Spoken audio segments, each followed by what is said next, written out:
Si Nisa ni dia ada beli satu CCTV tau. CCTV ni pen ni dia letak dalam kereta. Aku rasa episod awal-awal kot dia beli CCTV tu. Lepas tu CCTV tu hilang, which is anak dia ambil guna-guna tapi pen tu jatuh dalam bilik. Bibik dia duduk sapu-sapu tak kena pun pen tu. Tiba-tiba dapat balik pen tu. Anak dia pegang. Lepas tu dah nak sampai episod 30 kot. Si Nisa ni Raya ni bawa lah pen tu pergi ke hospital sebab Bu Fatimah ni masuk hospital. So macam nak tulis something lah untuk Bu Fatimah ni, macam kata-kata semangat supaya dia sembuh ke apa kan. Lepas tu pen tu jatuh. Si Yusof pula ni ambil. Aku rasa macam lepas tu dah sampai Yusof ambil, tak nak kahwin time 2 episod last kot.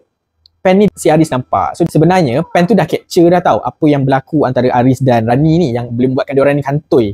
Tapi bila dah sampai hujung sekali tu, Aris ni nampak pen tu dan diorang ni cuba untuk dapatkan pen tu daripada Yusof. Lepas tu tak dapat pun. At last time diorang nak berkahwin tu, pen tu ada dekat meja pengantin yang which is diorang nak akad nikah tu kan. Lepas tu tiba Raya ni datang ambil pen tu. Bu, ini pen yang ibu cari itu. Raya ni tahu yang Nisa beli pen tu untuk Aris, bapak dia.